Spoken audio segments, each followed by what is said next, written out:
All right, well, we are here, our Fur Baby Fridays with Laura from the Humane Society. And who do we have today? Hi, today we have little Millie. Millie's about a 5.5-month-old Shih Tzu. Oh, She's just a puppy. look at how lovely Yeah. she is. Now, what's her backstory? What's going on here? Well, Millie was surrendered to the shelter from her previous family. I guess they had another dog that was afraid of her.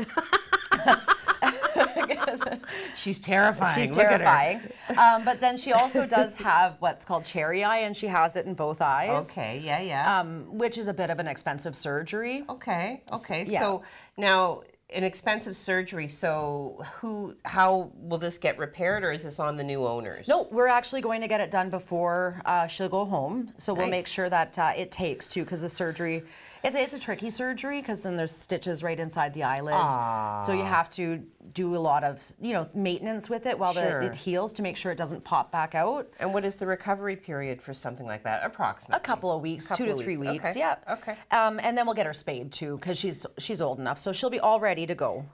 Well, there you go. Snip, snip, clip. No. All right. Well, Yeah.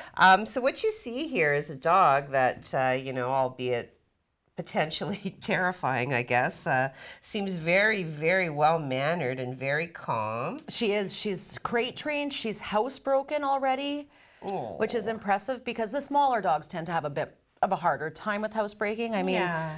But she's fantastic. She stays clean all night. She does have a little tiny bit of separation anxiety when you leave her, but then she settles down. She screams for about a minute or two. And I notice, okay, so, for the viewers out there, you'll notice that she and I are very carefully coordinated today. We did pre-arrange this. Absolutely. We are not a bonded pair, so you don't also have to adopt me. But certainly Millie, so obviously with pending surgery, she's not available in this moment. In this moment, no. We would start accepting applications once her surgery's booked.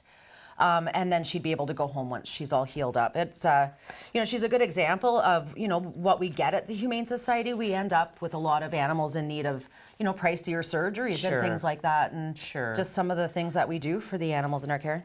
I've always been curious now, for like people who own pets currently, are you able to assist with anything like that, or Unfortunately not not, really? no.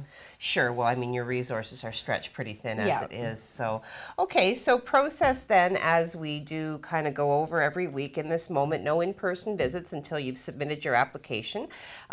If your application, is viewed favorably, then you would be contacted to come in and arrange the first meeting. Yes. Kind of like a first date. So you want to bring flowers, at the very least, some food to the Humane Society that, as always, is in need of kibble, of wet food. Pate is preferred. See, I It remember is. the pate. Now when I go grocery shopping, I'm like, oh yes, now the pate is preferred.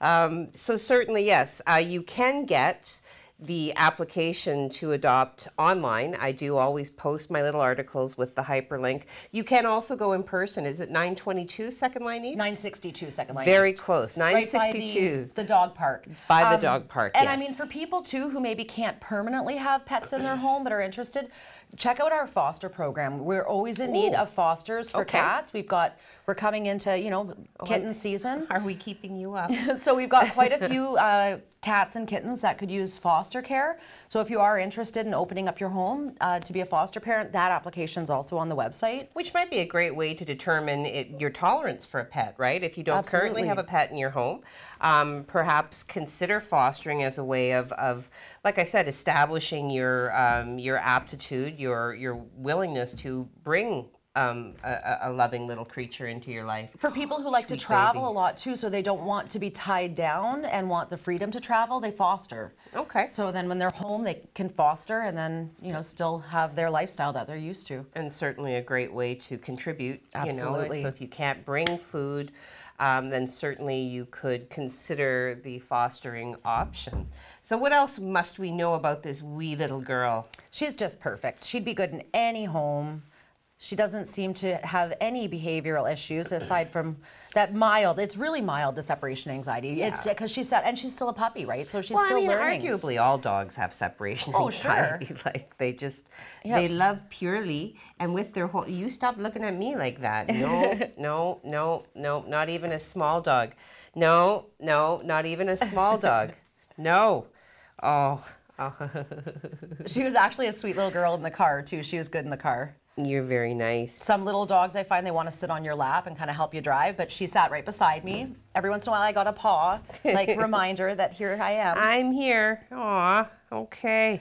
Well, again, you can look for this article later this afternoon.